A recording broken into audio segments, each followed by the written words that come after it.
This video examines Jessie Gray and the Harlem Tenant Council's pivotal role in the 1963 rent strike, a significant event in the fight for housing justice. By the early 1960s, Harlem tenants lived in unsafe and deteriorating buildings, which involved over 200 buildings and basic maintenance. The Lower East Side, slumlords ignored repair requests, and tenants organized to protest horrible living conditions and rat infestations. The Harlem Tenants Council, led by Jessie Gray, organized major rent strikes starting in 1963. Tenants withheld rent, held public demonstrations, and drew media attention to the housing crisis. The council struggled to narrow its focus to a winnable strategic objective, oscillating between immediate repair needs and sweeping structural aspirations about ending racialized housing injustice. By mixing short-term repair demands with long-term liberation goals, tenants were drawn into a large-scale fight without achievable intermediate wins. This generated public pressure, but lacked the precision for concrete policy victories. This power map illustrates the key players involved, highlighting the strong support from Harlem tenants and groups like CORE versus the influence of figures like President Lyndon B. Johnson and the slumlords. The narrative and messaging framed the issue around housing and civil rights. For example, Jessie Gray stated, "When living with rats becomes a way of life, you either have to yield to the rats or fight it out."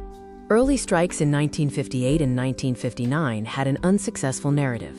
By 1963, CORE organized more aggressively, leading to increased inspections and some rent reductions, proving the city was a more movable target than the landlords. The movement made big demands, calling for expanded public housing and labeling Harlem a disaster zone.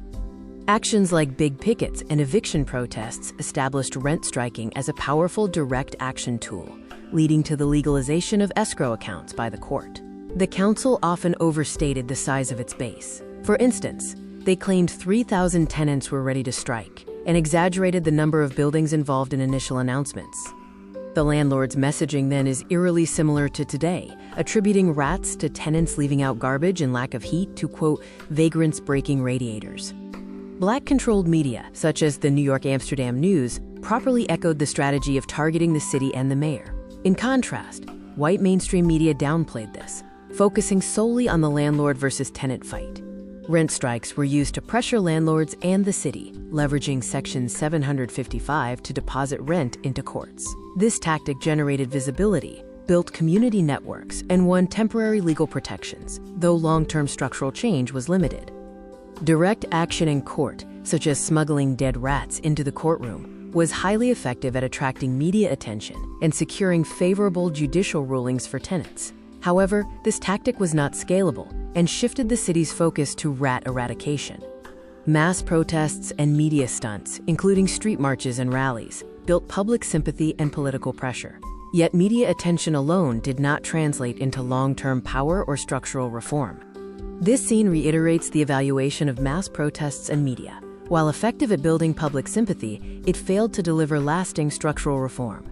The council utilized coalition and base building by organizing committees, block captains, and collaborating with groups like CORE and CCH. This increased tenant political literacy, but fragmented coalitions posed a challenge in converting temporary mobilization into long-term infrastructure. In the short term, some tenants got repairs, but momentum was lost in court battles. Long-term, rent striking became an established direct action technique, and escrow accounts were legalized. Jessie Gray later won an NYS Assembly seat. A major lesson is the effectiveness of rent strikes as an organizing tool. The campaign lacked the political influence to move high-level officials and was heavily constrained by systemic racism. Ultimately, campaigns are only as strong as their mobilized base. The 1963 Harlem Rents Strike had mixed results. It failed to force quick major reforms and led to evictions and burnout. However, it succeeded in raising public awareness, prompting minor repairs, inspiring city housing reforms, and establishing the power of collective action. The strike faced challenges, including landlord resistance, retaliation like eviction, and bureaucratic hurdles. The slow, unresponsive system and legal validation failing to compel repairs ultimately led to the movement's decline by late 1964. Successes include dramatically increased awareness of the dire housing crisis and subsequent policy changes like rat eradication programs and new laws against slumlords. It also established strong community networks and inspired future movements.